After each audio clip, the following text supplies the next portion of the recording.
stay here? Yes. Excellent. Excellent. Good evening. Good evening. Welcome to our session on how to have a happy marriage. No, it's on the Hadith. Critical issues of the Hadith. We're very happy to be here. And you chose to spend your evening with Dr. Power. And we will finish at 9. And then from 9 to 9:20 we have Q&A. Okay? And we have a break in between, somewhere around there. You all know about Dr. Power because it's all in the announcement.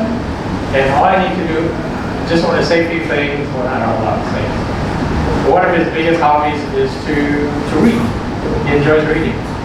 And he also likes table tennis a lot. So without further ado, we appreciate Dr. Powell being here, and we very much look forward to what you have to share with us. Welcome.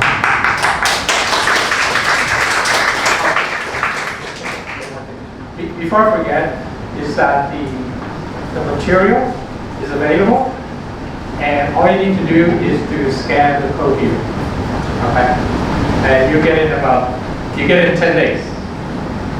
If you want it faster, it costs you $500. All right? So anyway, take advantage of the code. Hi, it's great to be with you. I hope you can understand my Australian accent.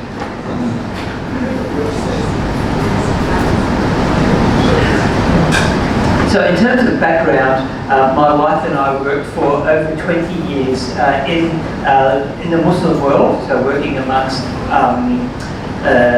Muslims in Pakistan, Jordan, Oman and Yemen were the 4 countries that we lived in.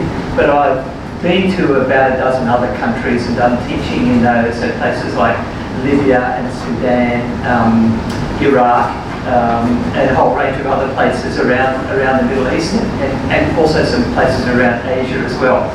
So I did my doctorate on the Hadith a couple of years ago. So there's not many Christians who have done much work on the Hadith, so that's my particular speciality. So I hope tonight to be able to explain some of that. For some of you, I realise this is a completely new topic. Others have done some reading, so I'll assume zero knowledge, and then we'll build up from that. So let's get started.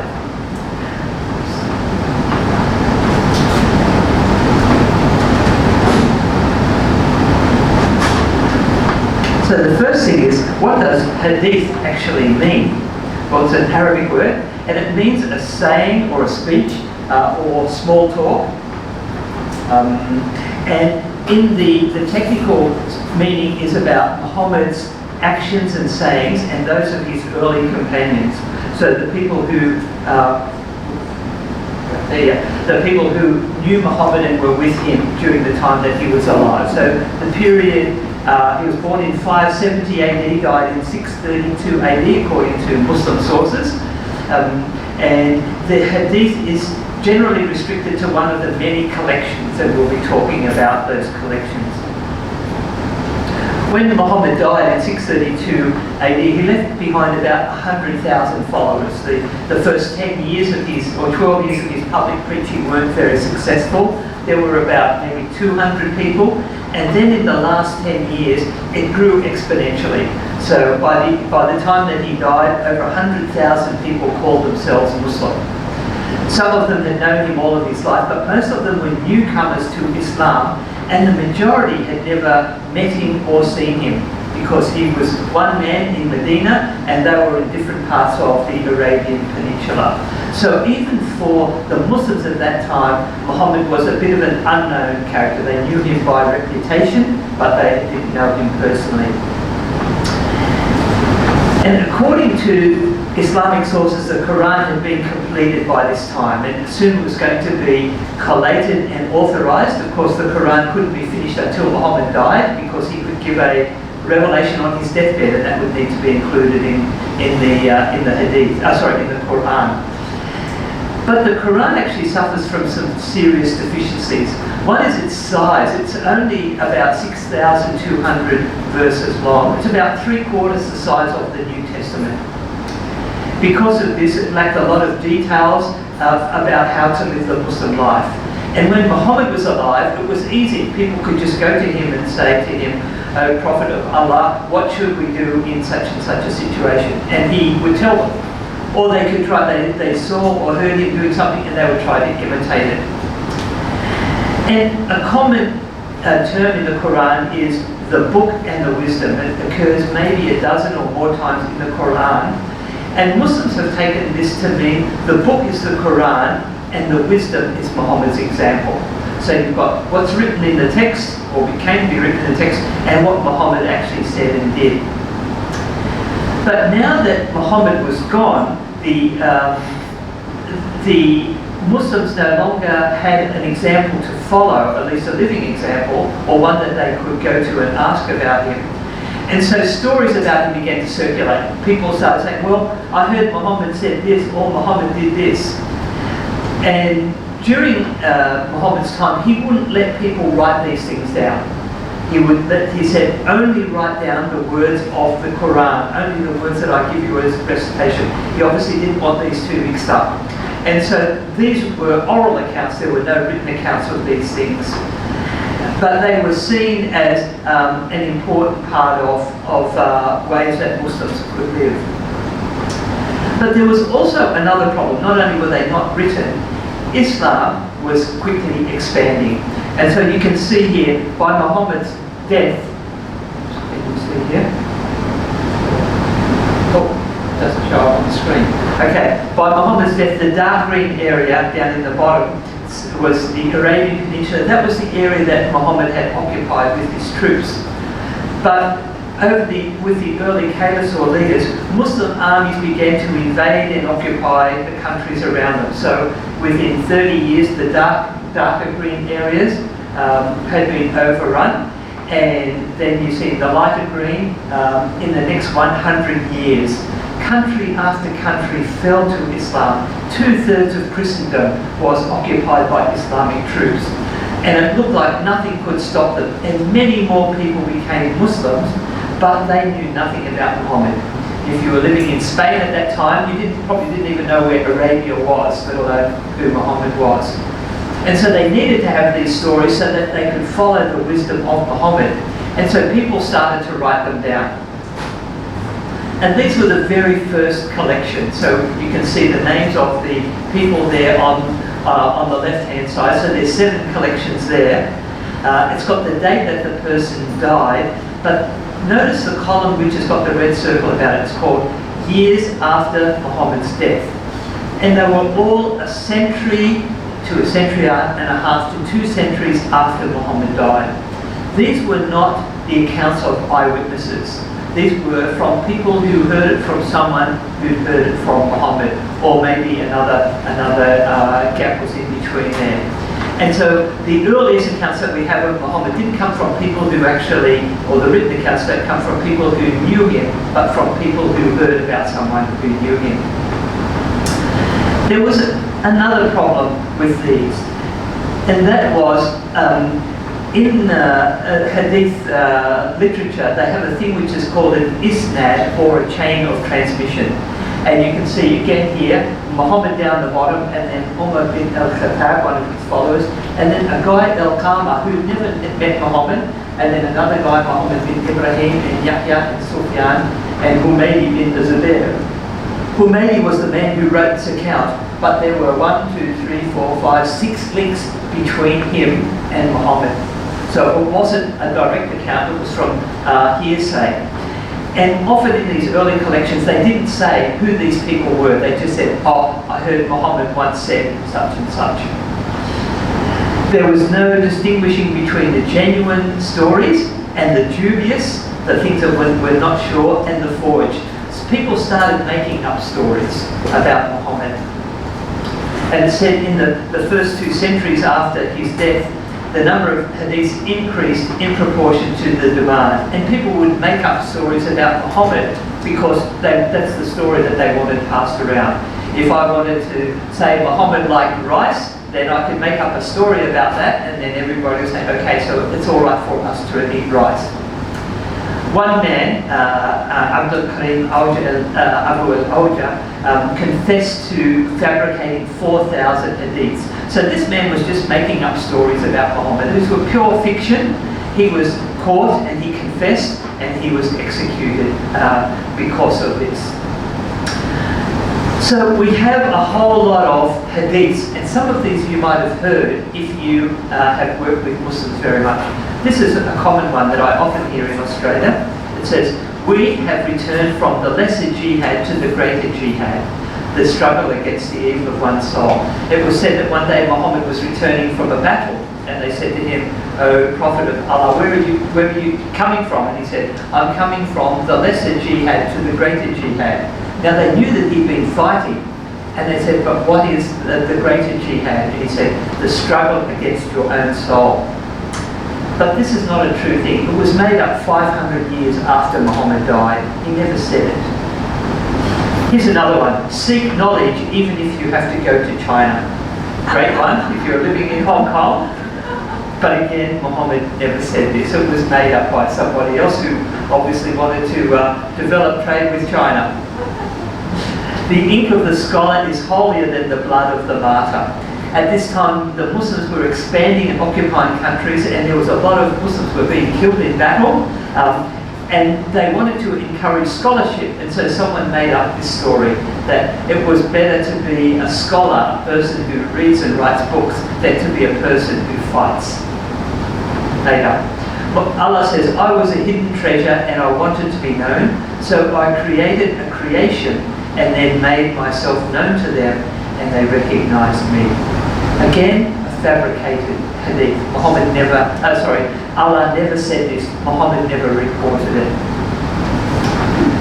Allah says, "Were it not for you, Muhammad, I would not have created the universe." So someone trying to enhance Muhammad's reputation that this whole world was created for Muhammad, but in fact that's not true. "He who knows himself knows his Lord." Again, another false hadith. "Love of one's homeland is part of faith." So trying to develop nationalism, but again, a fabricated event. "The differing amongst my ummah is a mercy." So some people wanted to encourage discussion and debate amongst the Muslims, and instead of saying we all agree on this, he said it's good if people disagree. But again, Muhammad never said that. In fact, he wouldn't allow differences of opinion. If people differed, he would send his people out to take care of them. So we see some of these 4,000 made-up hadith from this one man. Some of them have continued to exist, and you'll find these quoted in books. And I often come across people saying these, and in my area, people think that these were true sayings of Muhammad, when in fact we know that he never said them. About 200 years after Muhammad's death, only 30 collections of the hadith had been compiled. In the first 100 years, nobody wrote any hadith collections. In the second 130, and in the third one, over 50 new collections came into existence. And this was called the Golden Age of Hadith. Enough people had died who had no idea about Muhammad, and Islam was expanding more and more, and there was a kind of a thirst for knowledge about Muhammad, and so the publishers moved in and they started writing books about Muhammad and collecting information about him. Now, I want to give you an example. Imagine if you were to asked to write a full account of the arrival of the British East India Company to Hong Kong in 1757. Okay, it's about 250 years ago. But you're not allowed to read any written documents. You can't rely on anything that's written. You can only use verbal accounts which have been transmitted orally from eyewitnesses of that arrival. Do you think this would be an easy thing to do?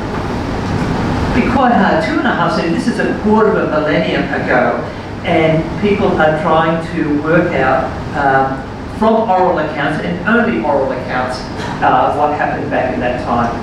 This is really what happens with the hadith.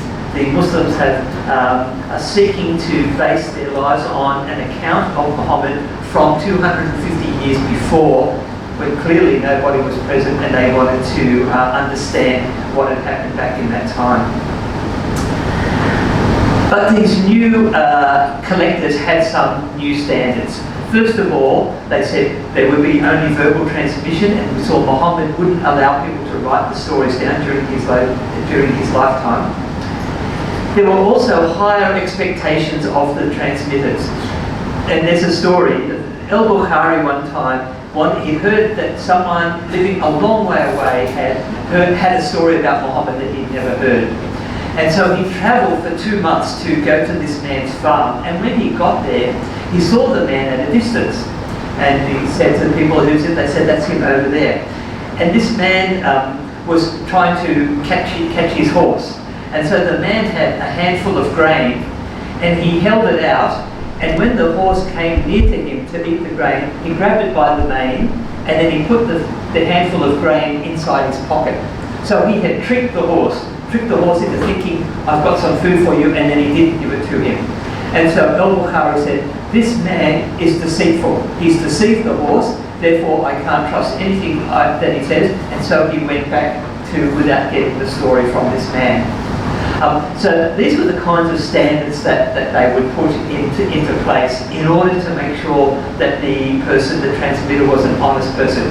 If they heard that the person had ever stolen something or had told lies, then they would typically dismiss them.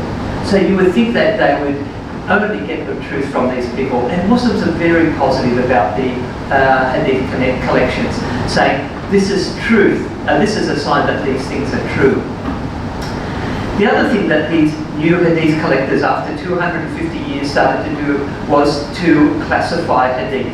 And they had 4 classifications. The first one was authentic. That is, we're pretty sure that Muhammad definitely said this. In Arabic, this is Sahih. The next one down was called good, or Hasan. And they said it's pretty likely that Muhammad said this. The third one was called weak, which is Da'if. And this one's, we don't think Muhammad said, he might have said it, but we haven't really got enough proof to be able to base ourselves on this. And the fourth one was called fabricated or mawdu'a. We're pretty definite that Muhammad never said this. Those ones that I just showed you before are all mawdu'a. They are all fabricated. They've been made up by somebody who never heard Muhammad, who never knew him, never spoke to anyone who knew him. They just made the stories up. Al-Bukhari, who's the kind of the Rolls Royce of the Hadith collectors, he said that he heard about 600,000 Hadiths, or little stories about Muhammad that were going around. And of these, he decided only 2,600 of them, that is 0.5%, 1 out of 200 of them were good enough, or 1 out of 300 were good enough to include in his collection. The others he threw out. He said, can't rely on them. There are, of those ones, he had duplicate accounts of some of them, and so his account has about 7,000. So it's reduced down to about 1% of the information that he had. So people say he was very discerning. He didn't just accept everything. In fact, 99% of it he threw away as dross, as chaff that was inappropriate to use. This is an account by a guy called Mustafa al-Sibai, who's an Egyptian scholar. He said there were 15 criteria that were used by the early Hadith collectors to separate genuine ones from forgeries. And he said, Hadith reports must not conflict with fundamental principles of reason, that is, they must make sense, general principles of wisdom and morality, facts known by direct observation, or fundamental principles of medicine. We're going to test these, by the way, to see if the Hadith that are accepted as authentic do stand up to these qualities. They should not contain absurd statements or statements contrary to the teaching of more authoritative sources such as the Quran. They should coincide with historical conditions during the time of the Prophet, and reports of events that have been widely known should be rejected if only a single witness reports them. So if you've only got one person telling the story, you don't accept it. You need multiple witnesses. Finally, they should not encourage vice. They should not contradict reason or promise large rewards or grave punishments for insignificant acts. And you might look at these and say, these sound very reasonable. When we're looking at an event in history, maybe we could apply these criteria to anyone who's making rules. I mentioned before that there were different collections of them. These are what are called the 6 books, or the 6 main collections of them. So the first one is by a man called al-Bukhari. So he came from Bukhara, which is currently probably in Azerbaijan. He's got 9 volumes in that. Then a man named Muslim was his surname, 7 volumes. And then these 4 other reliable collections. So Tirmidhi, Ibn Majah, and Nasai, and Abu Dawud. 38 volumes in all. So this is quite a serious read if you want to do that. Not many people have read all of them. I've read all of al-Bukhari, most of Muslim, and some bits of the others. But the top 2 are considered to be the ones that are completely authentic, that most Muslims will take notice of. There are also many less trustworthy hadiths. There are about 100 collections of them. This is only 6 of them. So you can see these are the 6 books with the name of the collection, the compiler, the person who put it together, the dates of the compiler, and you can see, so the first date, 256 or 261, is the Muslim calendar. So that means they were 256 years after Muhammad moving from Mecca to Medina, 622. So that gives you about the year 870. Muhammad died in 632. So about 250 years after Muhammad died, and you can see all of them fall into that range. The number of hadiths that are there, and then how many they considered. So how many they rejected. They obviously thought there were many that were not accepted. But these weren't exhaustive lists. Al-Bukhari said, I only put in the hadith traditions that were useful for legal discussions. He was a lawyer, and so he said, I only want the ones that will help me in my work.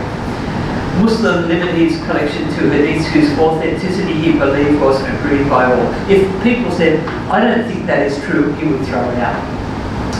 Al-Hakim and Naysaburi found an additional 8,800 hadiths using the same strict rules which Al-Bukhari and Muslim had applied. So he said, okay, let's use these and we'll apply it to the rest of the ones that they threw out. And he actually recovered another 8,800. So the list could grow. But again, still not up to more than about 10,000 out of 600,000. And other scholars put together their own list of authentic hadiths. Now you would think by reading these that Al-Bukhari would be pretty certain about the information that he put into his list, but he wasn't. As I read through these, as I was doing my doctorate, I found over 100 times he listed his own inadequacies. Sometimes he said, well, I asked so-and-so about this, and he said, well, I've forgotten. So he wrote down, he's forgotten what Muhammad said, or he's forgotten where this happened, or why this was. Sometimes the person would say, I'm not sure. So he would say, this person is not sure if Muhammad said this, or if he said the opposite. Sometimes Muhammad was saying 2 things that were contradictory. He said something like, so not the exact words, or somebody else said something different. I heard it this way, but somebody else who was in the room at the same time heard it in a different way. Or this report is not confirmed by an authentic narration, that is, I really haven't got the proof to be able to put this forward. But Al-Bukhari puts them into his collection. So we have in there a collection which even admits its own shortcomings. It doesn't put this stuff out there and say this is definitely it. There's this sense of uncertainty. As a scholar, by the way, this is a positive thing. We think when people are doing scholarship, you need to say, well, these are the things that I'm certain about. These ones I'm pretty convinced about, and these are the ones I'm not so sure about. That's good. And Al-Bukhari was like that. But everyone's not as positive about Al-Bukhari, even some Muslims. And I'm going to play you a video clip of a sheikh. This guy's name is Sheikh Tawhidi. He's an Australian, but a Muslim guy, Shia. And I'll talk a little bit more about that in a second. This is what he has to say about it.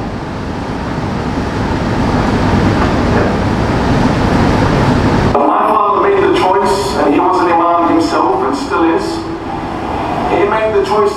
Australia because it was a non-Muslim country. Now if we knew that after 30 years we're going to have burqas running around and mosques being erected in every corner and people proposing Sharia law against democracy in this country, we wouldn't have come.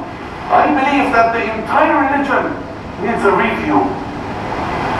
I believe that there are certain books that need to be banned from this country. There are books that are regarded the second book after the Quran. And all mainstream Muslims believe in this book. The Bukhari, a very famous book. It's present in at least the majority of Muslim homes, at least. It's everywhere. It's put on the shelf right beside the Quran. And every act of terrorism is taught from that book. And that book is widely available and sold and published in Australia. I don't understand how Muslims believe that, well, radical Muslims is the main issue here, how they believe that if you blow yourself up, you go have lunch with the Prophet Muhammad in heaven. I didn't know my Prophet was running a restaurant up there. I honestly never knew. And then you have other very attractive statements that they state, that you go and you get 72 virgins. Well, what kind of a virgin is she that I would have to blow myself up for?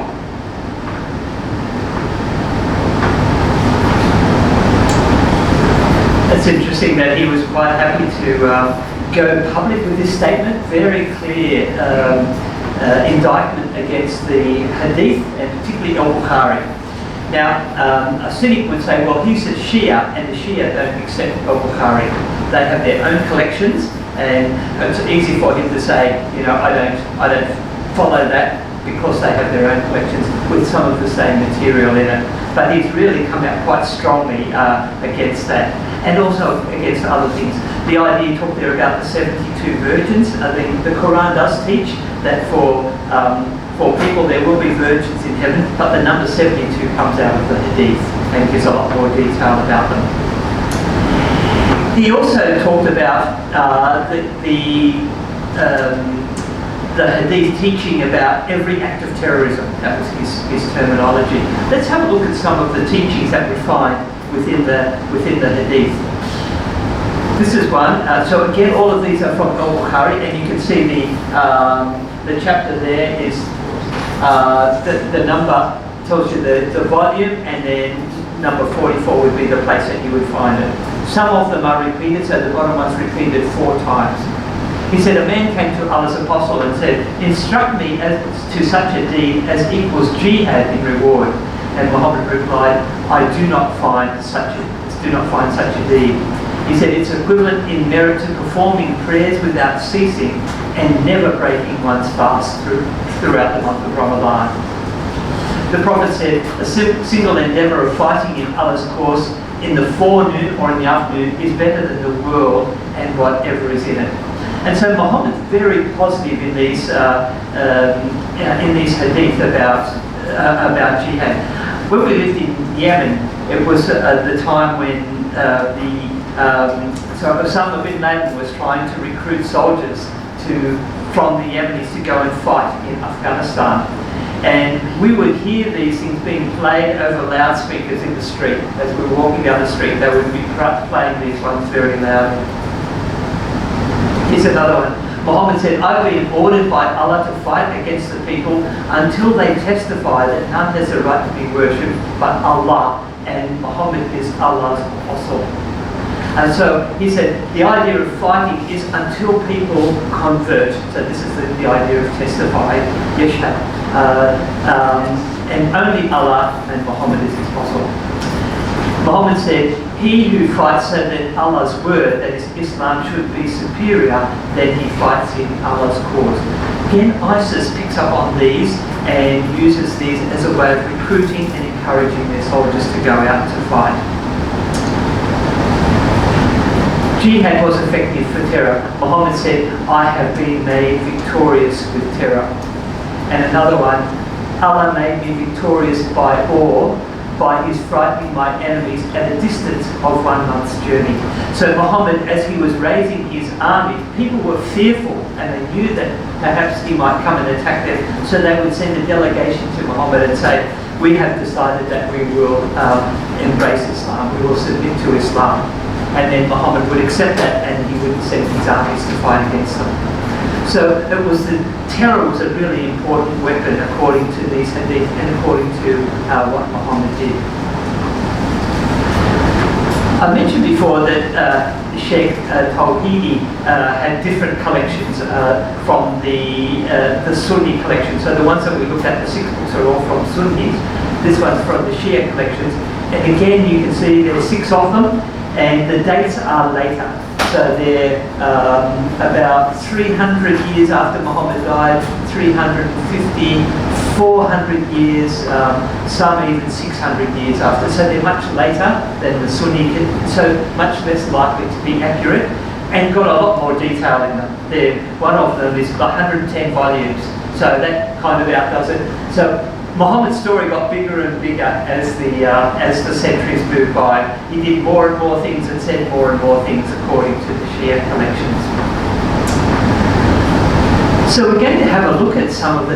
I'm just wondering actually if people want to ask some questions now, would that be all right if I can stop and see, because sometimes these things that we'll now look at some of the practical things, that gives you a bit of an outline. Are there any questions that have come up so far that people would want to ask about? Issues that's raised for you? We have a microphone there, so if you raise your hand, we can do that. Speak to it. Yep, got a gentleman here. Thank you very much. Appreciation for your sharing the holy message. I hope to ask a question. How would we pray for the Muslim? Yeah, thank you. Yeah, really important. One of the important things is to recognise that for many Muslims they're in really difficult situations. So we lived in countries like Pakistan and Yemen, desperately poor countries. In fact, Muslims tend to be, there are the wealthy ones, so there's Saudi Arabia and Qatar and the Emirates and Kuwait, but they are a small, they've generally got small populations, very wealthy, but most Muslims live in poverty. And so one of the things that we want to pray for them is that God would bless them, not only materially, but also spiritually.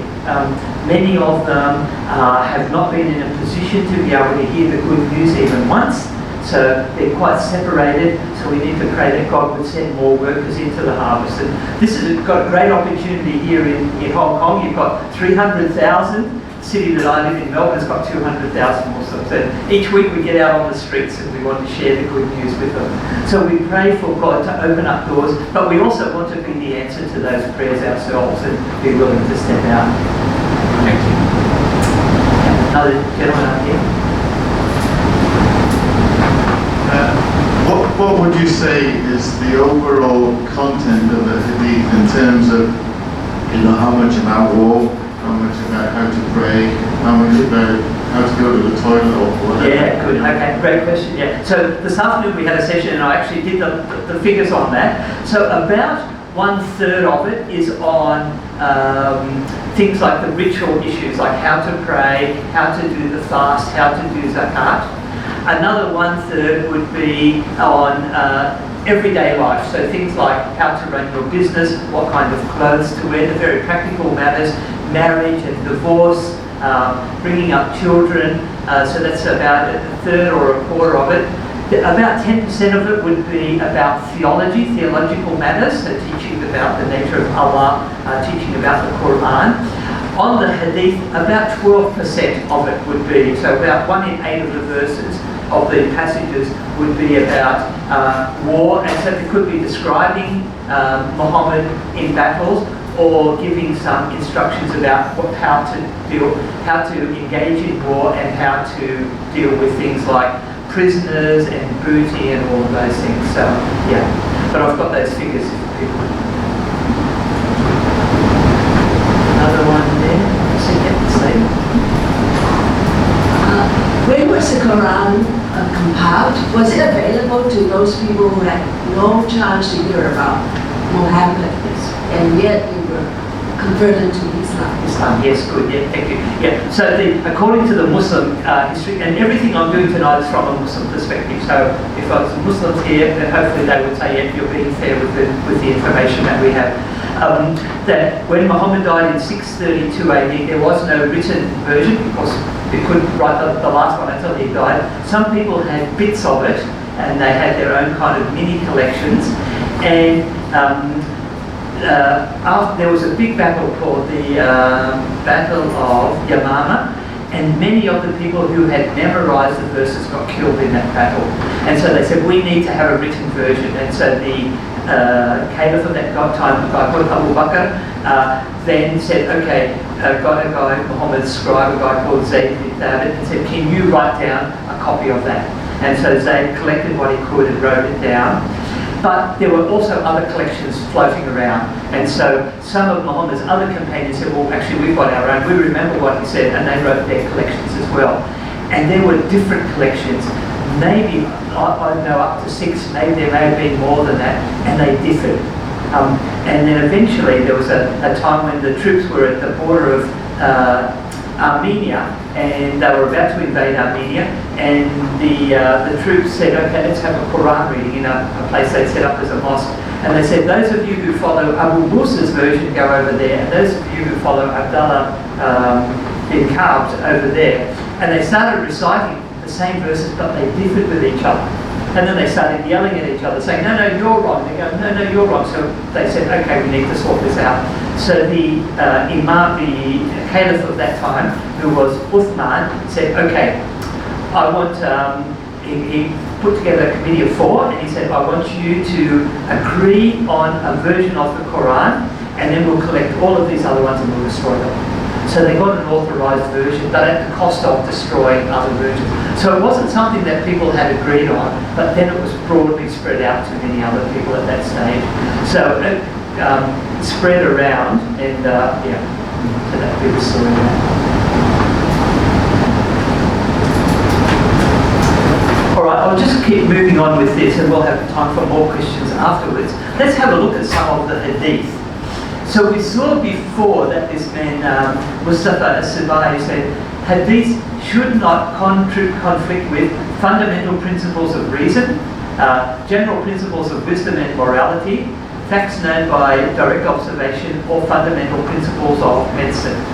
This is him writing in the 1960s, by the way. It wasn't something that was applied back in the 800s.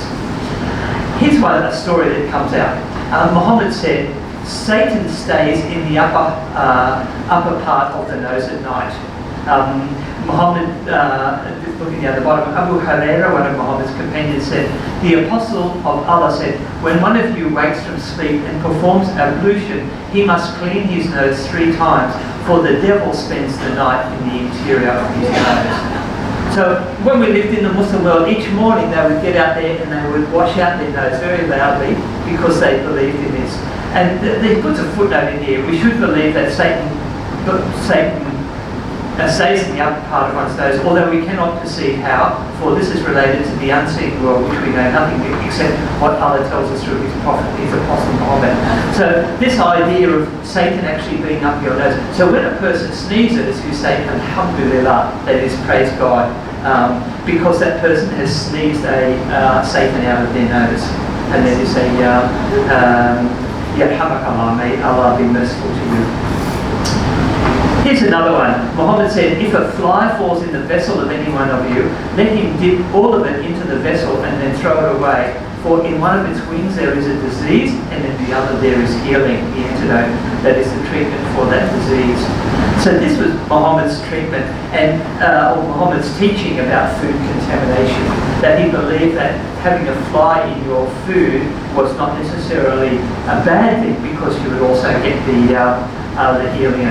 When we lived in Pakistan, we'd get our milk from the local dairy, and they had buffaloes there, big buffaloes, and they would milk them into this big vat. And when I would go to buy the milk, the top of the milk would just be completely black with flies.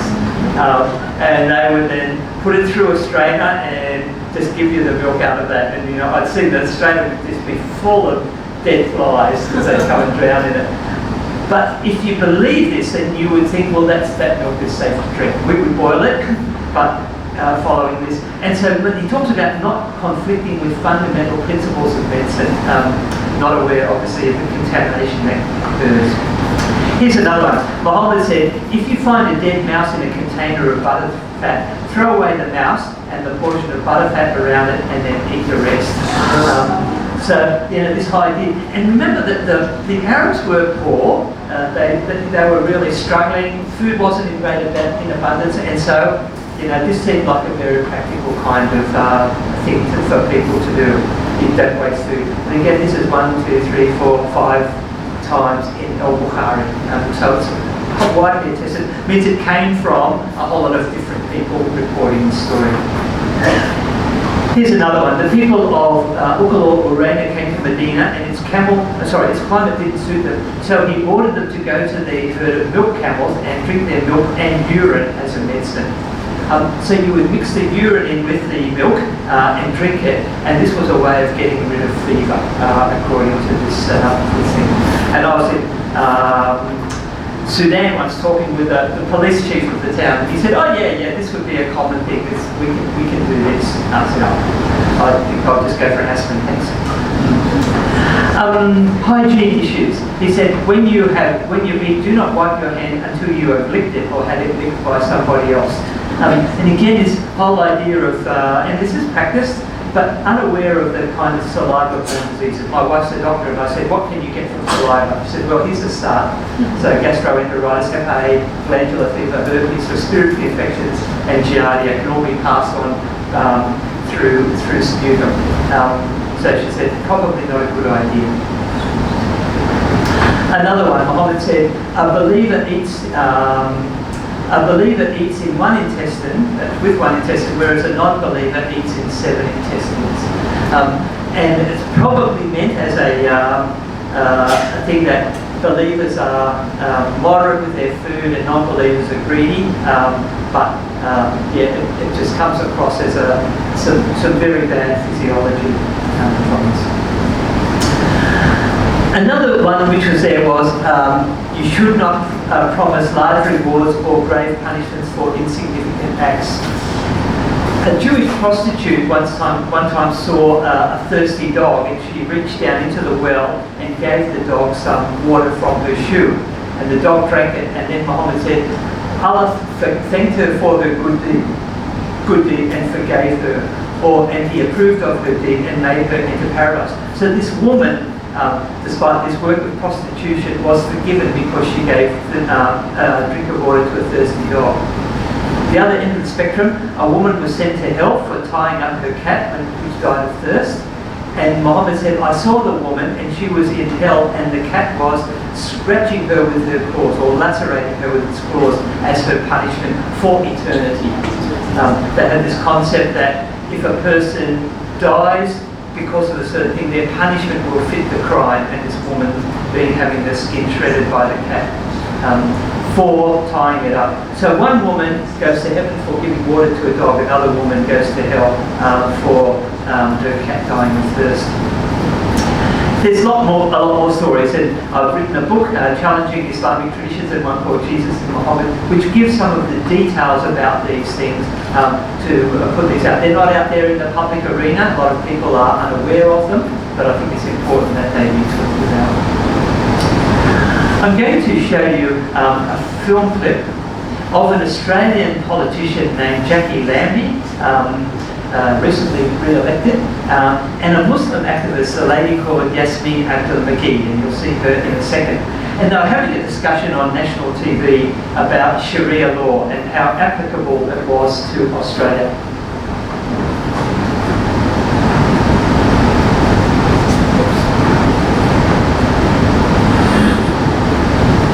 It does support Sharia law in this country, it should be important. So do you know what Sharia law is? Yes, but it doesn't have Do you know what it is? We pray 5 Sharia law. Of course, we pray 5 times a day. It's Sharia. Okay. Like basic. What about human rights for women? What about?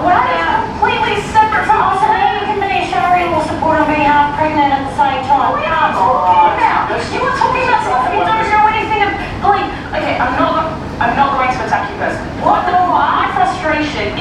that people talk about Islam without knowing anything about it, and they're willing to completely negate any of my rights as a human being, as a woman, as a person with agency, simply because they have an idea about what my faith is about. Excuse me, Islam to me is the most feminist religion, right?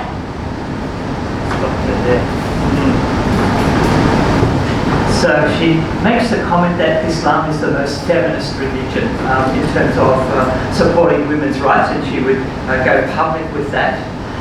But when we look at the Hadith, we actually find some statements in there that are problematic for this view.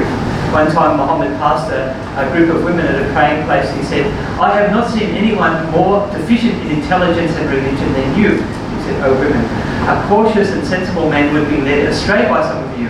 And they said, "Oh, Allah's apostle, what is deficient in our intelligence and religion?" And he said, "Isn't the witness of a woman equal to half that of a man?" And he's quoting from the Quran here. They say if you want a contract signed, you can get 2 men, or if you can only find 1 man, get 2 women to replace the other man. Because if one of them forgets, then the other woman will remind her.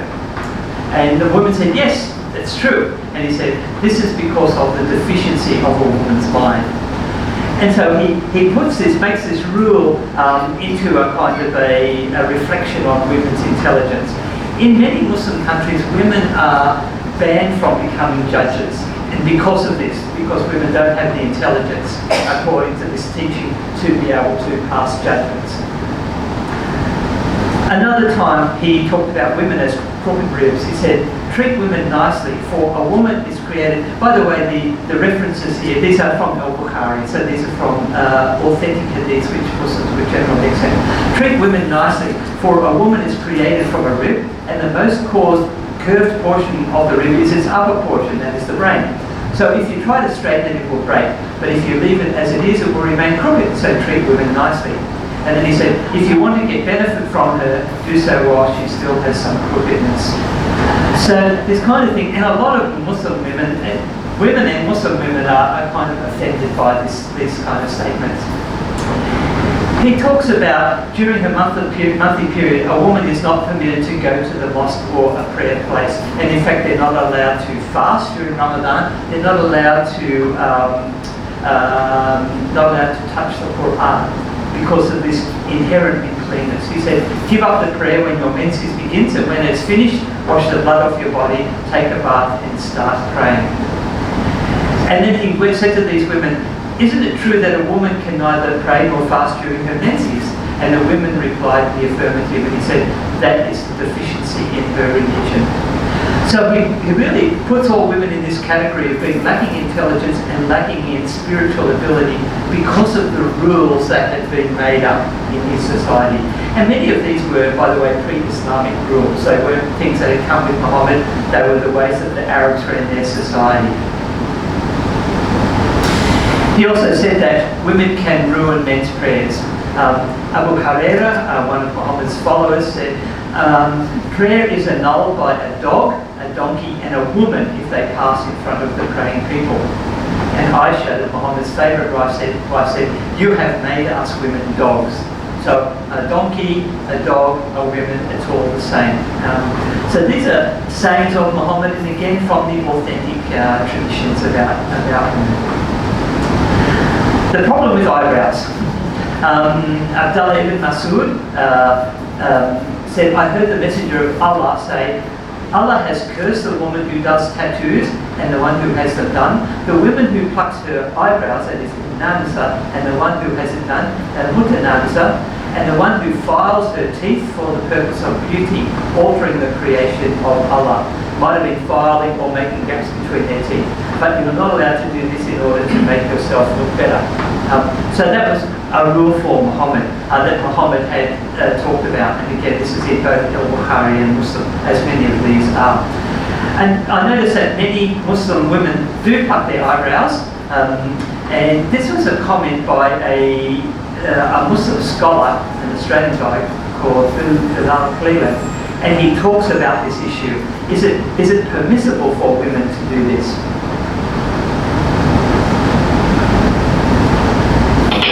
Is it permissible to pluck your eyebrows? Just clean it up, not remove the whole thing.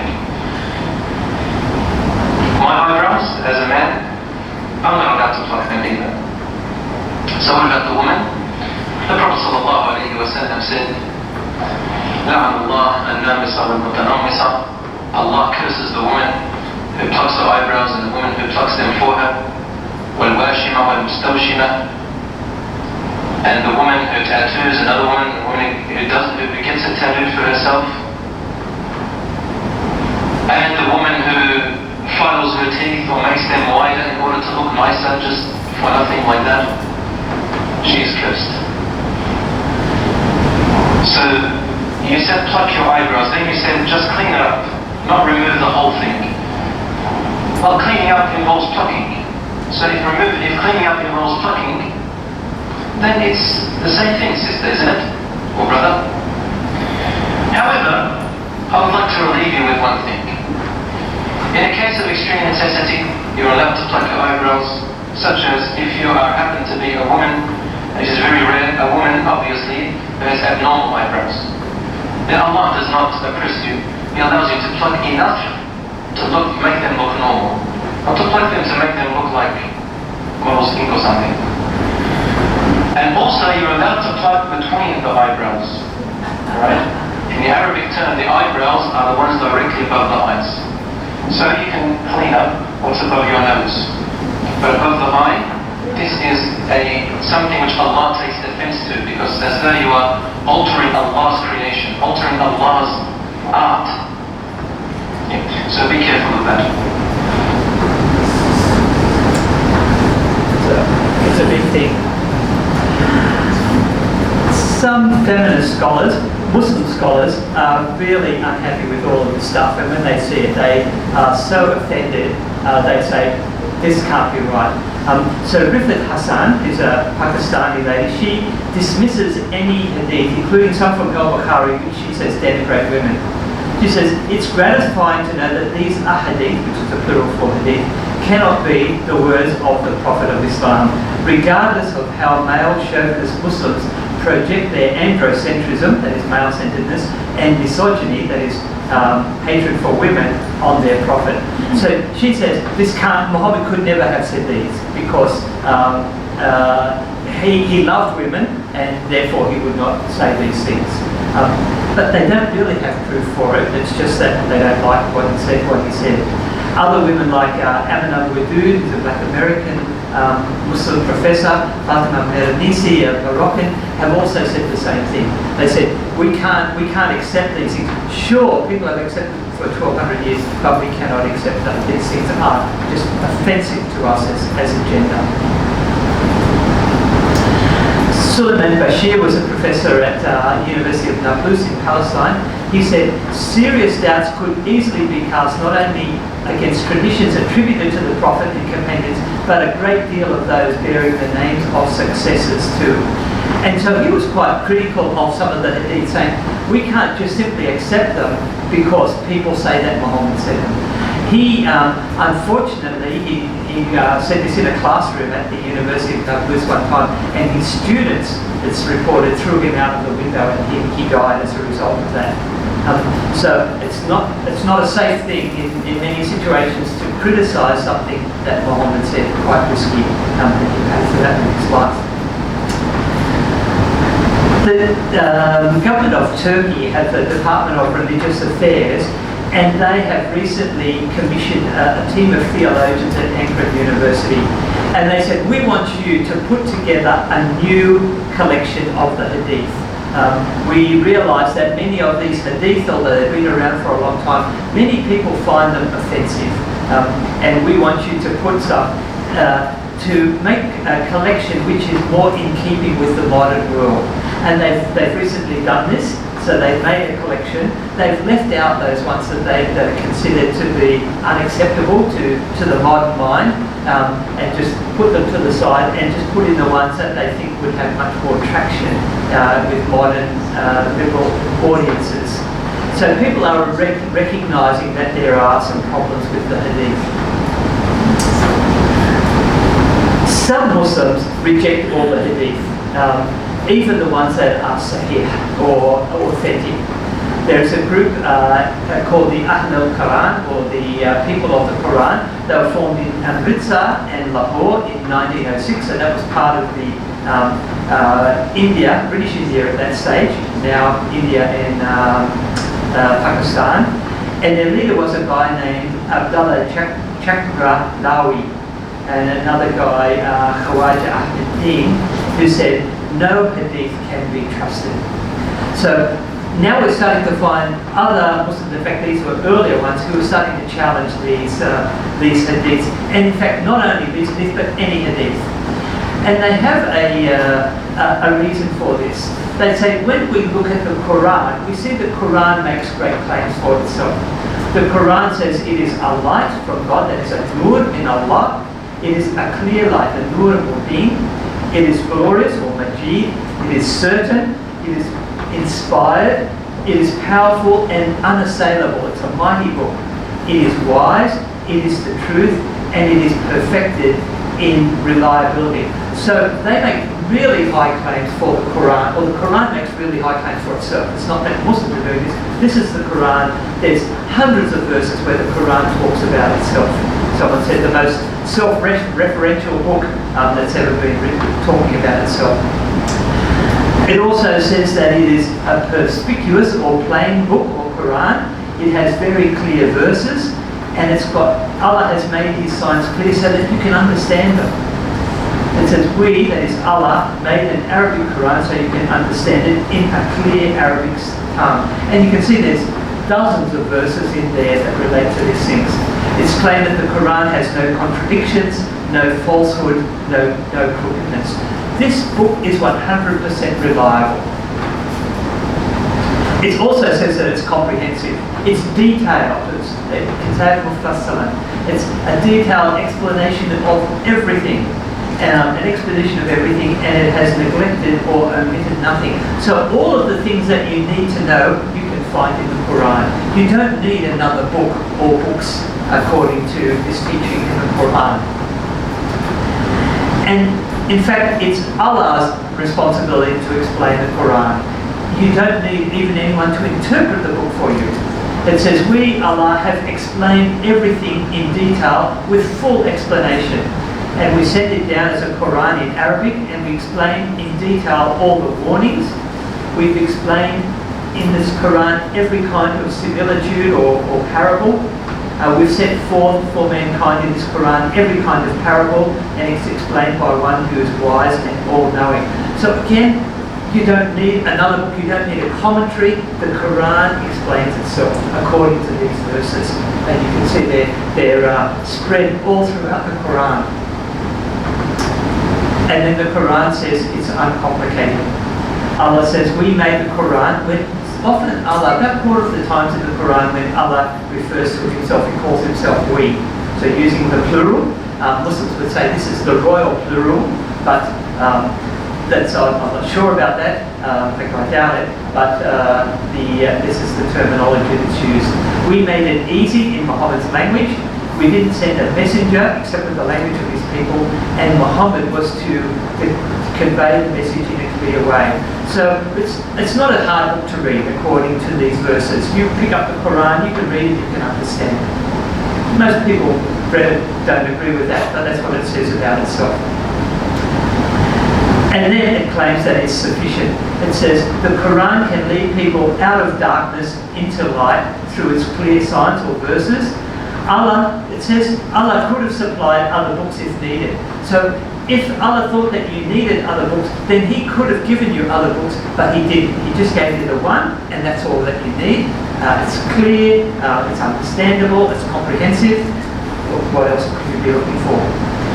And so the critics of the Hadith say, well, look, if the Quran is as great and as clear and comprehensive and fully explained and uncomplicated and sufficient as it claims, why do we need any other books? So we don't need the Hadith because we have the Kitab Allah, we have the Book of Allah, we have the actual words of Allah. That's all that's required. And so we see this movement that's happening, and it's gaining more and more traction. It's still a minority view, but you've got guys like this Ahmed Subhi Mansour, who's an Egyptian American. He formed a group called Ahl al-Quran, the people of the Quran. He said, our aim is to unify all those who believe that the Quran is the only source of Islam, rituals, guidance, and an explanation of legislations. So it will be forbidden for anyone who adopts what so-called prophet narrations, the Hadith or Sunnah, to be used or adopted to express a certain point of view or to interpret the Holy Quran. He's saying, we've got the Quran, we don't need something else, and in fact, if you want to join our organisation, you cannot rely on those books, you can't even refer to them. It's quite strong on this. Another group called freeminds.org, it says, the gravest crime the self-appointed scholars who claim to be Muslim made was to give authority to the traditions or the Sunnah and the Book of Sayings or the Hadith alongside the authority of God and His Messenger. They said this is a terrible thing to do. You've watered down the Quran by bringing in these other books. The Quranic Society of Malaysia was formed in 1995 at the University of Malaysia, and the purpose was to call Muslims in Malaysia and throughout the world back to the teachings of God in His final scripture, the Quran. So the groups are starting to form and getting more and more public precedence and getting more scholars behind them. One person that they did have behind them for a time was this guy, Colonel Muammar Gaddafi, the leader of Libya. And in 1977, he said, well, in Al-Bukhari it says, when two Muslims fight, that is, beat each other with their swords, both the murderer as well as the murdered will go to hell. And he said, well, I've read my Islamic history. I know that Muhammad's son-in-law, Ali, went to fight against Yazid, who was the caliph at that time, and they were both Muslims. So he said, according to this, both of them are in hell. He said, I can't believe that's true. Therefore, I refuse to accept this hadith or any hadith. A group called Hizb ut-Tahrir came and visited him, and they said to him, Colonel Gaddafi, you should not be saying things like this because this is something that we base our faith on. As Muslims, we need to have the hadith, otherwise we don't have any information about how many times to pray, about how to fast, to give in zakat, lots of things we need from the hadith. And then Azhar, so this is like the Yale University of, or the Oxford University of the Muslim world, Sheikh Mohammed al-Ghazali went to Gaddafi and said, if you continue with this, we will excommunicate you as a Muslim. You cannot say that the hadith have got no authority. And so Gaddafi recanted and repented, and he said, I made a mistake. I now accept that the hadith are something that we need to rely upon as Muslims. So he did a bit of a backflip on that, but only under pressure. In his own mind, in his thinking, in his conscience, he wanted to get rid of the hadith because of these things that just didn't line up for him in his thinking. So we have most Muslims, and I would think probably 99% of Muslims, maybe 90 or 99% of Muslims, will accept the Sahih Hadith. If you sit in a mosque or an Islamic meeting, you will hear the Hadith quoted. Typically, there will be Al-Bukhari and Muslim, but it could be any other group. Some Muslims are starting to doubt the Sahih, even the Sahih, the authentic Hadith, and some Muslims reject all Hadith, including the Sahih one, saying we are Quran. They call themselves Quran-only or Quranist Muslims. And so the challenge is how to understand the authority of the Hadith in the light of these challenges. What should we be doing in order to understand them? I'm going to just see if there's any questions so far that have come up or things that people want some information on based on the things that we've done, and we'll look at more. Any issues that have arisen?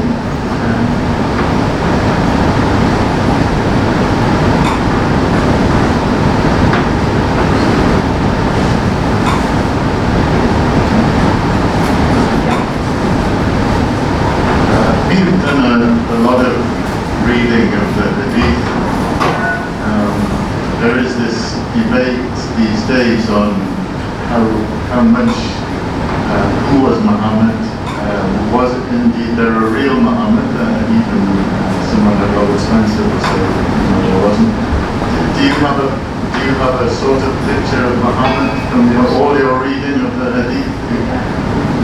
Yeah. Yeah, so there is a movement that's happened in the last couple of decades called the revisionist movement, and they would look at things in the Islamic history. It actually started off with a couple, Michael Cook and Patricia Crone. Now these are people who are professors at places like SOAS, you know, the School of Oriental and Asian Studies in London. So these are people who are quite high up. And they said, if we put aside the Quran as a book, and we just look at what we discover about Muhammad outside of that, we come up with some very interesting conclusions. Because people have always accepted, and the thing that I presented you today has been that the perspective from the Muslim view. They said, but if we look at what was written about Muhammad at the time where he lived and the time immediately after that, we find nothing. There are no records of Muhammad during that period, and we don't actually find Muhammad's name appearing on any document until about 60 years after he died. And they said this is quite unusual because we would expect that because the Islamic movement, and we saw there before, within 30 years they had occupied these massive swathes of the Mediterranean. Within 60 years they had moved even further, so most of North Africa had fallen under Islamic control, all of the Levant, so Palestine, Israel, Lebanon, Syria, parts of Iraq, parts of Turkey were living. We would expect that people would be talking about Muhammad, but we don't actually find that occurring anywhere. His names don't appear in any coins until that time. So they're saying, well, we think that maybe this guy never existed, at least not in the form that he was, but this was a made-up story afterwards. So that's the kind of the radical revisionist view. Others would say, well, there's far too much information, even though it came later, about him. And the other rule that would be applied is, if you wanted to write a great story about a person in the past, you'd write a really good one. You know, he would be like a Superman and doing amazing things. And you find some of that a little bit in the Hadith. As the Hadith go on, it becomes more and more like Jesus in terms of performing miracles and whatever. But they also record some stories about him that are frankly embarrassing. So some of the stuff that I talked about there. And that doesn't fit with people fabricating it. People would usually make up good stories, not put in the bad ones. So, you know, he had trouble with his wives and all those stories are in there. So my view is there's good reasons to be a little bit sceptical about the early reports, and particularly when we see most of them were written a quarter of a millennium after he lived. But I don't think you can go the full revisionist perspective, the radical revisionist one, to say, no, Muhammad never existed. So my view would be somewhere in the middle of those two. I don't buy everything that Muslims would say about Muhammad, or everything in the Hadith or whatever. Yeah, another question, yeah. Thank you very much. Glory be to Jesus Christ our Lord. Is it Antichrist, Muhammad, Quran, in this end of the world time? How should we prepare the Armageddon war against the Antichrist? Right, so this is an interesting point that for many people they would say, well, Islam now looks like it's rising in power. Even Samuel Huntington in his book Clash of Civilizations talked about this. He said the big tension that's going to come during this century, so he was writing back in 1996 I think it was, he said it's going to be between the Western powers and all that's aligned with them and the Muslim world. He said this is going to be the crunch point and we're going to see that. So he got it, and it sounds a little bit prophetic now after 9/11, so you see some of these things happening. And so some people theologically, particularly after 9/11, got on the bandwagon and said, yep, look, we believe that that Islam is the Antichrist. My response to that is, throughout history, the Antichrist has been talked about. Martin Luther, for example, saw the Catholic Church as the Antichrist back in the 1500s. you know, and people have constantly, my parents' generation, it was Adolf Hitler. He was the Antichrist because we see him acting against the church and acting against the Jews, and therefore this.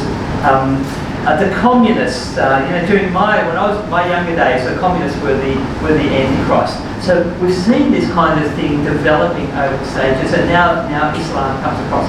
John says there will be Antichrists. There's many of them. It's not just one. I believe at the end of time there will be one. Whether it will be Islam, I'm not sure. I'm not sure when the end of time will come. But I do know that there are certainly things within Islam that are anti-Christian. And having lived in Muslim countries, I'm conscious of those. We see the suppression of the church and all those kinds of things. So I'm a little bit wary of saying this is the one, because previous generations have done it and got it wrong. And I don't want to be someone who goes and says this is where I'm going to plant my flag on this for it to be right. But at the same time, we need to apply those same kinds of things. So things like focused prayer, as you mentioned before, on the Muslim world, engagement, so sharing the good news with Muslims. I think there's also a place for political kind of resistance as well, not simply opening up the door. In Australia, we see Muslims are constantly pushing for more and more concessions from our government. At one stage, they wanted to establish Sharia law, or allow some Sharia law to come into the country. The government stood against it. I'll talk about that in another lecture during this series. So we can see that there's this kind of creeping pressure, and we need to be aware of that and stand there as we would against other things, any other things that would seek to try and push our societies into ways that we consider to be unhelpful. So that would be my approach, those three things.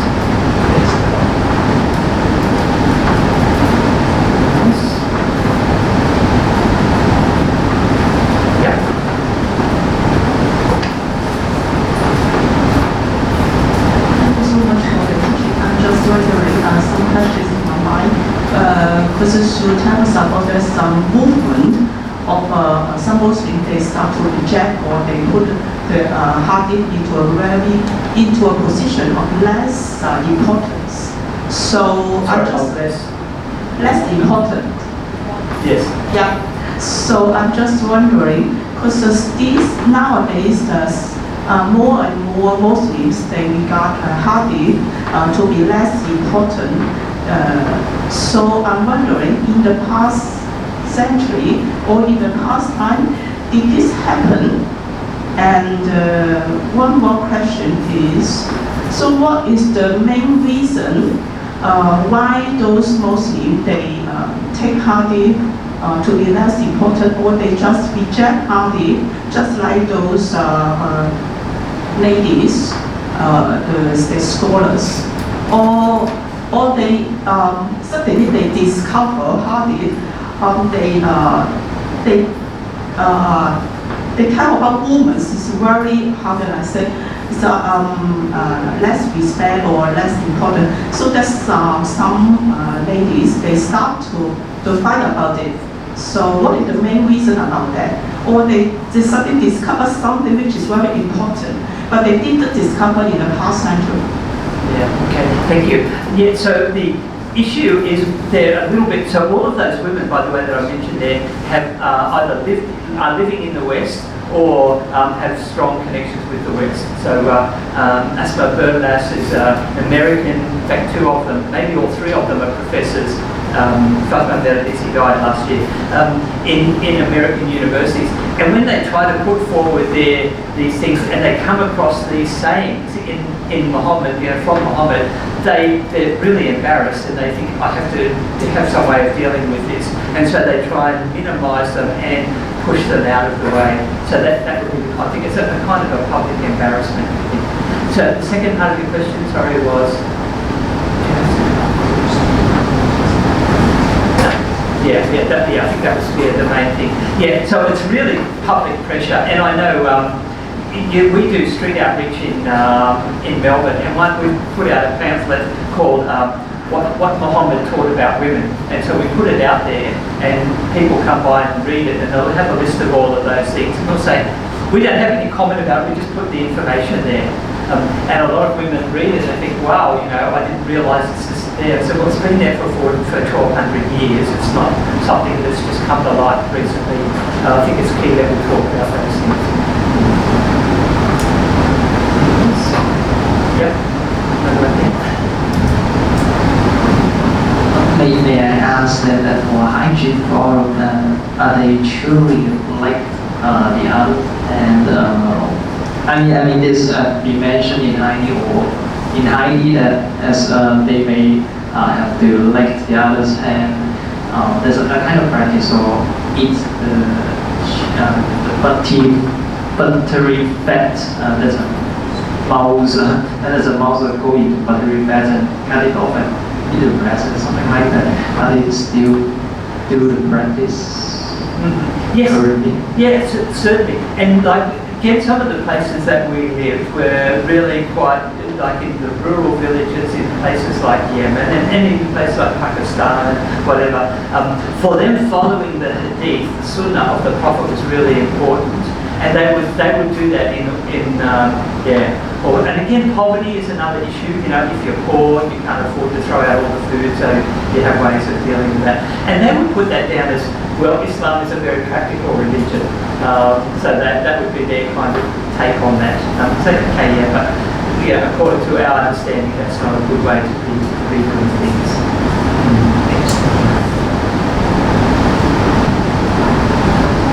What is Sahih Hadith? Sorry? Sahih Hadith.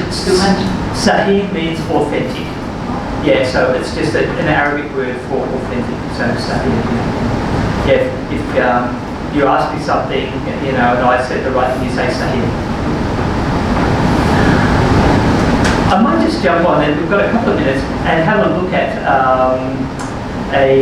think about some of the issues that we find up there.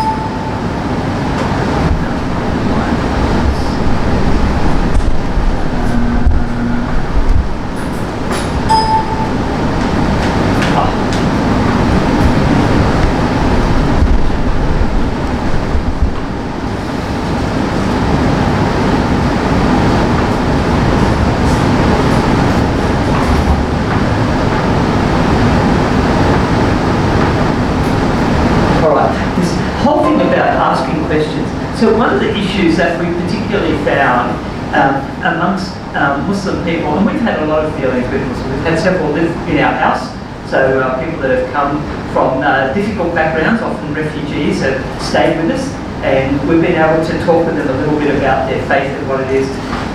One of the things that consistently came out is how asking questions is not something that's encouraged.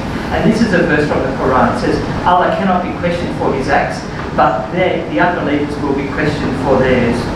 Another one, you who believe, do not ask questions about things which have made plain to you to cause you trouble. Some people before you did ask such questions and on that account lost their faith. So people are not encouraged to seek to know things that are not clear to them. It's not for a believer, man or woman, when Allah and his messenger have decreed a matter, that they should have any option in their decision. And whoever disobeys Allah and his messenger has indeed strayed into a plain error. People can have no faith until they make you, Muhammad, the judge in all the disputes between them and find in themselves no resistance against your decision and accept them with full submission. So there's this sense in which people are told, just accept. You don't ask, you don't need to know, you simply need to do what you're told. So this is a theme which comes out of the Quran. And in the Hadith it actually continues on.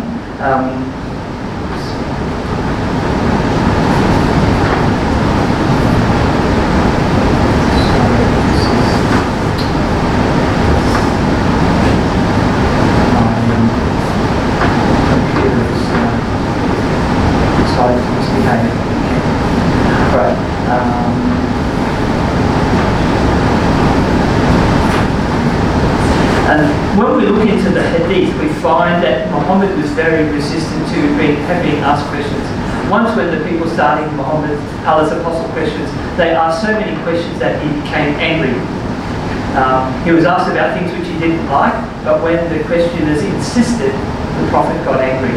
When they said, what about a lost camel? And his face became red with anger.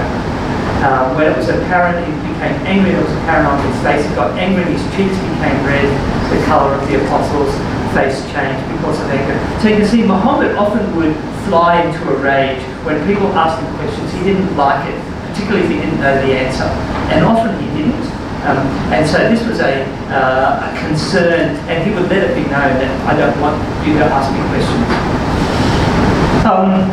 Some people feared about being prophesied against. Umar bin Khattab asked Muhammad about something, but when Allah's apostle didn't reply, he asked again. But he didn't reply, and then he asked for the third time, and he didn't reply. And Umar, who was Muhammad's father-in-law, one of his father-in-laws, he had about 11 of them, said, I made my camel run faster and went ahead of the people, and I was afraid that some Quranic verses might be revealed about me. Sometimes Muhammad would reveal a verse about a person, insulting them, not insulting, but putting them down. And these verses are in the Quran. And so if you got on the wrong side of Muhammad, he might reveal a verse like that about you, and that would be recorded and memorized by other people. Sometimes Muhammad actually inhibited husband-wife conversations. Umar reported, during the lifetime of the Prophet, we used to avoid chatting leisurely and freely with our wives, lest some divine inspiration might be revealed concerning us. But when the Prophet died, we started chatting freely and leisurely and freely with them. So it was people, it was almost like he didn't want to see men and women talking together freely, and so they were fearful of that, but when he died they started doing it again. Some of them were fearful even about asking questions. On the day of Arafat, one of the days during Hajj, the pilgrimage, some people were with me, Trouble says, differed about the fasting of the Prophet. Some said he was fasting, and others said that he wasn't fasting. And they were scared to ask him, are you fasting or are you not, because he might get angry with them. So I sent a bowl full of milk to him while he was riding his camel, and he drank that milk. So therefore he wasn't fasting. But people kind of fearful of asking him questions. And some people apologized before asking questions in order to avoid his irritation. A man said to him, I want to ask you something, and I will be hard in questioning, so please don't get angry. So people would apologize beforehand about their question, saying, I want to know the answer to this question, but don't get angry with me. He said to his followers, Allah has hated you for asking too many questions. And when a man asked a question about his eternal fate during a session, Muhammad said to him, you will go to the hellfire. So Muhammad condemns this man to hell. So people are thinking, not a good idea to ask questions, and so they kind of back off from doing it. Muhammad said, the most sinful person amongst the Muslims is the one who asked about something which had not been prohibited, but was prohibited because of his asking. So it's the idea of, don't ask permission beforehand, ask for forgiveness afterwards. So that kind of concept was there. And he forbade the asking of more questions. So notice all of these are from Al-Bukhari, so what the Muslims would consider to be the most authentic Hadith collections. Sometimes they didn't ask him because they didn't want to know the answer. When Muhammad was dying on his bed, they wanted to know who should replace him. So, can you designate a successor? And Ali, Muhammad's son-in-law, thought he was in a good position to become the successor. And he said, if we ask Allah's apostle for it, the caliph that is to be the leader after him, and he denied it to us, the people will never give it to us after that. And by Allah, I will not ask Allah's apostle for it. That is, if he doesn't say no, then at least I know I can possibly get it. If he says no, that's it. So some uncertainty would allow the potential candidates room to maneuver when their leader Muhammad did eventually die. And actually when Muhammad died, Ali was there looking after Muhammad to wrap up his body, and someone else got in there, got the numbers, and became the leader in his place, Muhammad's best friend, Abu Bakr. Another time, a man went to Muhammad and heard the voices of two men arguing about a verse of the Quran. And then the messenger of Allah came out to them, and signs of anger could be seen on his face. And he said, those who came before you were doomed because they argued about the book. So they were having a discussion, and Arabs are pretty loud people, and they would typically raise their voices. And Muhammad said, if you argue about this book, then you're doomed. You're not allowed to have these discussions. In fact, he gave them ways of dealing with this. He said, read the Quran together so long as your hearts are united, and when you begin to argue about the meaning, then stop at this verse. This would close down a lot of our Bible studies, wouldn't it? When people disagree about something, he said, that's it. You finish and then you just walk away. Rather than seeking to kind of sort out these issues and work out, so why does it say this and could it be understood this way? Once disagreement arises, then it's, the discussion needs to be closed down. Here's a comment from a guy called Muhammad Ibn Zakaria al-Razi. He was a very famous Muslim chemist and philosopher and physician and pioneer of history in medicine. And notice he states, so he lived about 200, so about the time that Hadith were being collected. He said, if the people of Islam are asked about the proof of the soundness of their religion, they flare up and they get angry and they spill the blood of whoever confronts them with this question. They forbid rational speculation and they strive to kill their adversaries. This is why truth has become thoroughly silenced and concealed. So this was the verdict of someone whose job was basically to engage in discussion with people, to learn about things. And he said, there's some questions that you don't dare ask. And because of this, people get angry and they spill blood, and so it's always better just not to ask any questions. So that was his comment there. Just wondering, are there any questions that have come up so far? Yeah, one here.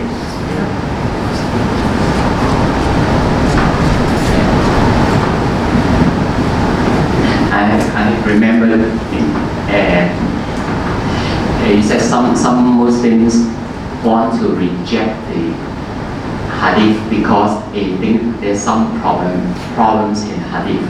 But those problems are also in the Quran. For example, about jihad, about the terror, there are more than 100 verses in the Quran on jihad. And on women, even the Quran said the husband can beat the wife and can plow the field and treat it. And the woman is only one half the testimony of man. And all these things are also in the Quran. So how can they, if they think these are problematic teachings and they want to reject the Hadith because of that, how can they reconcile this with the Quran? Yes, good, yeah. Okay, really important question, because the same women that have rejected the Hadith find these issues in the Quran and they have to deal with them. For example, the one in Surah 334, it says, if you fear disobedience from your wife, doesn't say she's disobedient, if you fear it, then first of all speak to her and then separate yourself from the bed and then beat her. So the threefold part. And they say, well, this is a problem because beating wives is domestic abuse. That shouldn't happen. And so they say, clearly Muhammad never said this. Well, we do know from the Hadith that Muhammad actually beat his own wife, Aisha, in Sahih Muslim. That tells us one time he went out at night and she followed him. And when she saw him coming home, she ran back home and he saw her and he said, was that you that was following me? And she said, yes, I was. And said, he hit me on the chest, which caused me pain. That's in Sahih Muslim. So we know that Muhammad was involved in that, and the beating of wives was quite common in Arab culture at the time, as it still is. But so they say, well, but we can't have that. It's not acceptable now. So we need another way of understanding that word. So the word in Arabic is daraba, and it means to hit. If someone said, I hit the desk, then daraba. But they say, but there's other ways that you can understand it. You can use it maybe to separate from her. but the verb doesn't actually allow itself to be used in that way. But they look at ways around that. Or the other way that they might do it is to say, okay, so in Muhammad's culture that was acceptable then, and so the rule was for that time, but now it's not. If Muhammad was here today, he wouldn't pass that, he wouldn't say that. So we can therefore put that to the side and say it's not relevant and whatever. It's kind of a little bit of verbal gymnastics or mental gymnastics. But how can they say the Quran is a book?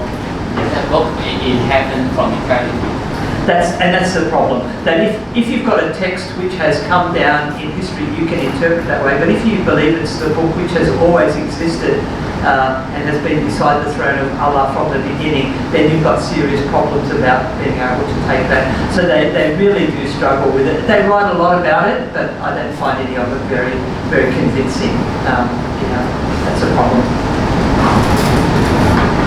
I want to ask, in more modern time, in Arabic world, and especially after the Just Revolution, are the younger people from the Muslim world, are they more open to like radical evaluation of their religion?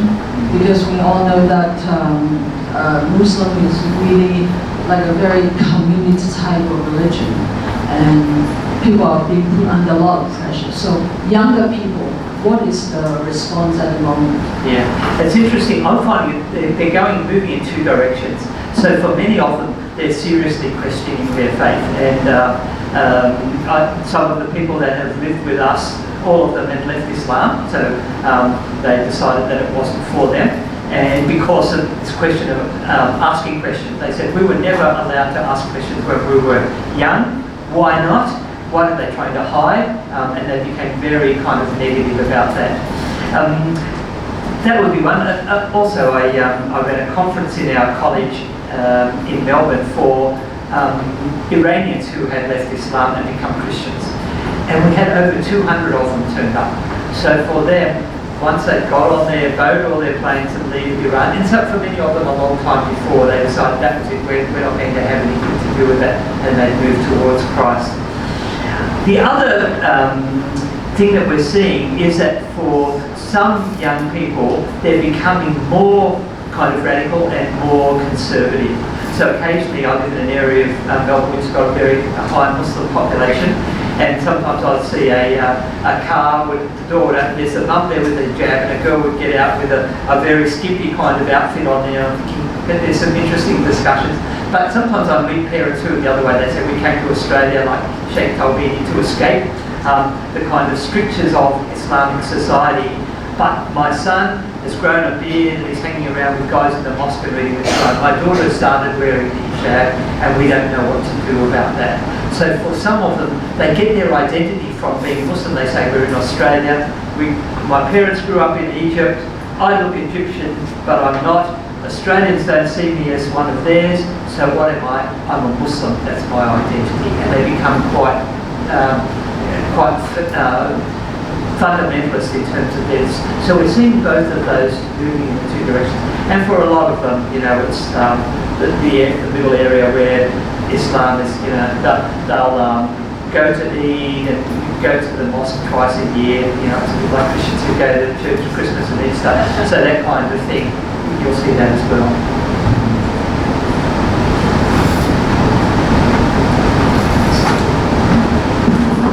I'm John. Sorry, may I ask the final question? Yep. Thank you, brother. How would we pray for the mother and daughters? How to save them out from the sinful world of the Muhammad and Quran? It's interesting, just coming back to your question, we're actually seeing a bigger movement of girls to Islam. And they're saying in Australia, we're seeing of people converting to Islam, it's usually 10 to 1 in favour of women over men. So there's obviously something that's going on there. As part of my master's degree, I interviewed 10 Anglo-Australians who had converted to Islam, 5 guys and 5 women, and I said to them, what caused you to convert to Islam? And they gave 4 reasons. The first one was usually a relationship. So I met a nice guy, I met a nice girl, he was Muslim, she was Muslim, and through that I started reading the Quran, or I started going to the mosque or whatever, and then I converted to Islam. In most cases, the marriage had actually broken up, but they still remained Muslim. So that was one. Second one was the simplicity of Islam. They would say, look, we can write the theology of, it's an actual statement, you can write the theology of Islam on the back of a stamp, a postage stamp. It's very simple. There's no God but Allah, and Muhammad is his prophet. That's all you need to know. The Christian understanding is really quite complex and whatever, abstract and convoluted, and I want a simple religion. Okay. The third one would be Islam is very clear about how you should live. If you look out in the world, there's so many choices out there. How do you decide how you're going to live? Islam tells us how to live. They tell us how to dress, tell us how to eat, how to not pluck your eyebrows, all kinds of things. We've got rules for all of these things. And the fourth one was the sense of community, so that they would experience the closeness within the Muslim community. Arab people are very communal. They really are, and we live with them for 20 years. We love them dearly.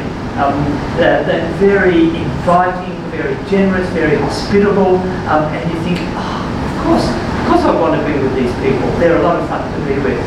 So there are a couple of the issues that we need to kind of pray for people about. Just recognising that's the kind of the thing that is attracting them into them. And as Christians, we need to also be providing, first of all, clearer understanding of our teachings would be one. A stronger sense of community would be another one. Guidance for people, because a lot of people feel, oh, really, there's no kind of guidance at all. And they're the kind of things. So we can be praying for that and doing it. And I'm always keen for us to be the answers to our prayers, that we pray for things that we're willing to get involved with.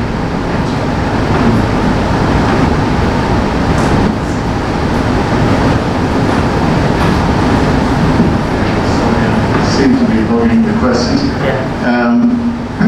I have the impression, talking to, just being in the UK, talking to Muslims who are like the, Christmas and Easter C of E Muslims might only go into the mosque a couple of times a year. But I do have the impression that it is getting increasingly difficult to be a moderate Muslim of that nature. Because if you're only going to the mosque a couple of times a year, somebody is going to come knocking on your door and say, we haven't seen you at the mosque. And there's an implicit threat. Why aren't you with us? And it's maybe even stronger. So it's sort of hard to stay in the middle. That's what it seems to me. It's becoming very radicalized. Just a comment on that. Yeah, and I agree. So I had a man from Pakistan who'd grown up in Saudi Arabia who became a Christian, and he said he would constantly get phone calls from people saying, I've been going through the book and you've got a Muslim sounding name, we're just wondering, which mosque are you going to, and we'd like to invite you. So they go through the names, so they bring through the phone books and invite them. I had another young lady get with a Muslim sounding name, and when people found out, then they would be coming around and say, well, why don't you come with us to the mosque, or there's a Quran meeting, or why aren't you wearing the hijab, your clothes are too revealing, putting a lot of pressure on. So really, are you fasting in Ramadan, she told me the other day. So there's a lot of social pressure that's put on people simply because of where they're born. And those who are not from Muslim backgrounds, who've never been Muslims, we don't experience that because that's not there. But she said, I cop it all the time. So that's, I might just finish up with a little kind of thing from the Hadith, just to give you a little bit of encouragement. I talked about the critical issues and some of the problems that we do find within the Hadith, and they are significant, they're there. But this is probably my favourite Hadith out of all of them. As I was reading through the Hadith, I thought, this is the one, I'm going to put this one up as the kind of the foreword. The Prophet said, Allah says, I am just as my slave thinks I am. That is, I can do for him what he thinks I can do for him. And I am with him if he remembers me. If he comes one span, that's a hand span up, closer to me, I go a cubit closer to him. And if he comes a cubit nearer to me, I go a distance of 2 outstretched arms nearer to him. And if he comes to me walking, I go to him running. Does this remind you of a biblical story? Which one is that? So the prodigal son, and that was the story I got. It says the young man got up, went to his father, but while he was still a long way off, his father saw him and was filled with compassion, and he ran to his son and threw his arms around him and kissed him. And so I tell the story about this. The man who wants his inheritance, he wastes the money, he ends up feeding pigs. He then seeks to return to the father, and the father comes running towards him. The father welcomes him back as a lost son. The son said, I just want to be your servant. And the father says, no, you are my son. Get the robe, get the ring, get some shoes, and sacrifice the fatted calf for him. We're going to have a party because of this. And he wanted to honour the return of the son to the household, even though the son didn't deserve it. And sometimes I would tell this story to Muslim people, and they say, okay, yeah, well, that's basically what we believe as Muslims. If we turn back to Allah, then he'll come back to us. There's no cross in this story. There's no, it's just simply repentance and then forgiveness, no cost. I'm not so sure about that. Knowing a little bit about Middle Eastern culture, I know that when the father ran down the street, in Middle Eastern culture, older men don't run. I used to ride my bicycle around the streets, and people would always say, look, old man on a bicycle. They thought that was really funny that someone over 50 would be riding a bicycle. That's what little boys do. And old men don't run. Young boys scurry around, young men compete, old men walk very sedately and gracefully down the street. This father said, I want to get to my son before the people of the town see him and throw stones at him. So he runs to the son, he's using protection, and the father pays the price for that. Everyone knows what his son has done to the father, what he's done to the family, what he's done to the village, and everyone hates this son. And the father pays the price and goes and gives up his own honour for the sake of the son. So I say there's an implicit cross in that. The father pays the price. And I was speaking at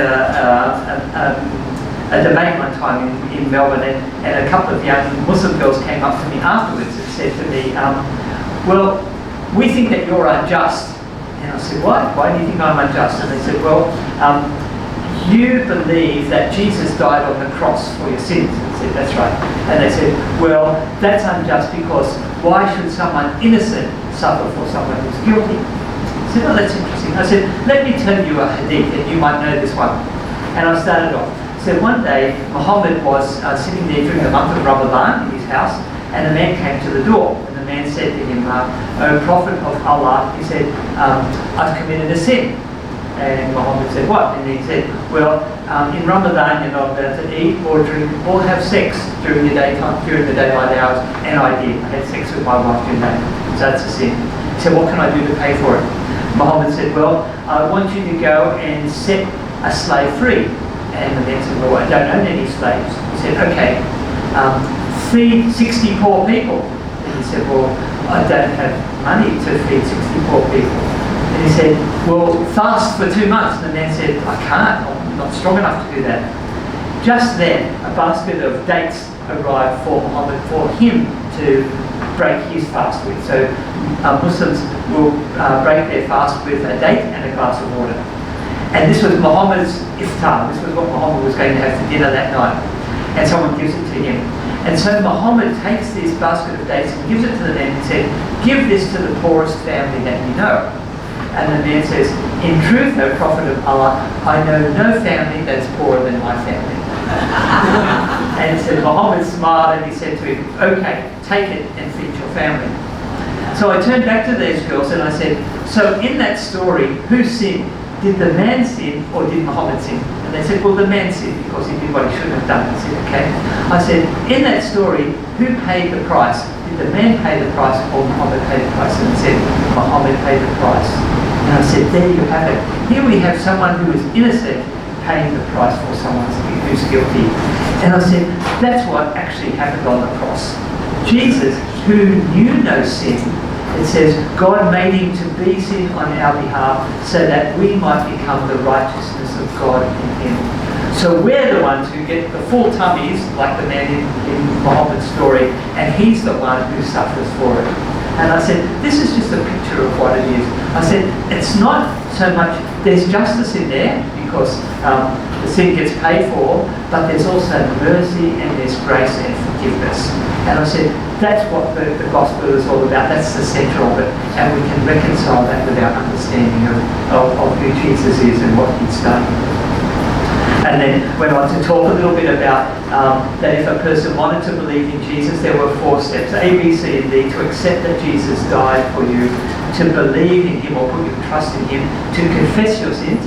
God has standards, and when we fall short, those standards need to be recognised and dealt with, and then dedicate your life to following Jesus. So taking you on that path of discipleship. And so when I talked with these girls about it, I think they were said, okay, right, yeah, we can understand why you might believe that. But I wanted to have the message of the gospel out there for them so that they could understand that even operating within their own worldview, they can recognise the truth of the gospel and the meaning of it and significance for it to them. I think we probably should finish up then, unless someone's got a final question that they want to ask. And we have one up here in the front. Yep. Thank you for raising the point of forgiveness. So, in a Muslim perspective, do they have any teaching on forgiveness of sin? Because I want to relate to that so that I know what they are thinking and how we can bring in Jesus, like our salvation through him. So they do. So one of the 99 names of Allah is El-Ghaffar, the one who forgives. And there's a fair bit of teaching about forgiveness in the Quran. In the Quran and in the Hadith. What's different from their understanding is it's forgiveness without any kind of cost. So you saw the one of the prostitute who gave the water in the shoe to the dog, and it says Allah forgave her sins. So they might say, well, she did a good work, but clearly that didn't balance up for all of the sins that she had done. And then the other woman, there was this. She tied up the cat and the cat died. Allah didn't forgive her. She went to hell for it. And there's this kind of arbitrariness between what Allah forgives and what he doesn't forgive. There's another hadith which says a person who has been the idea of predestination is very strong in Islam. It's really strong. It's one of the 6 beliefs, that a person, when they've been in their mother's womb for 40 days, then Allah decrees their fate, whether they'll be male or female, rich or poor, have a good life or a happy life, and spend eternity in heaven or hell. So he determines those things. So before a person's born, those things are already sorted out. So he said that a person can spend all of their life doing the things that are that would send them to hell, but if they've been preordained for heaven, at the end they will do the one act that will take them into heaven. So the Jewish lady with the dog. Or a person can spend all of their life doing the things that would take them to heaven, that is doing good works, but if they've been predestined to hell, at the end they'll do the one action that will take them to hell. So just a single, there's no kind of justice in there. So the idea that Allah can freely forgive who he wants without any kind of balance or justification, I think that's quite different. If you have the idea of the cross, we say that every single sin is a sin against God. And so every sin must be paid for, which is why it's important that Jesus be the eternal Son of God, because he can pay an eternal price. But the Muslim view is well, Allah can decide to do this or he can decide to do that. There's another one, and this is not a strong hadith, but it has been one that's been quoted to me. They said the people of the earth are like the hairs on a man's back. And Allah says, these ones I shave off and I throw them into the fire and I care not. These ones I shave off and I keep and I care not.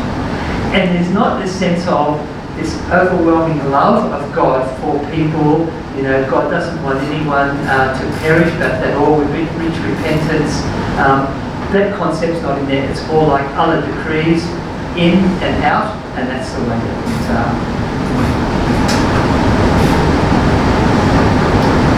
last ones. Well, thank you for listening to me. And there's lots more stuff in there. We'll send these PowerPoints to you. So if you register with Lincoln, then you'll be able to get a copy of them. So you'll have them. Yeah, feel free. And I'm happy to hang around and chat with people afterwards.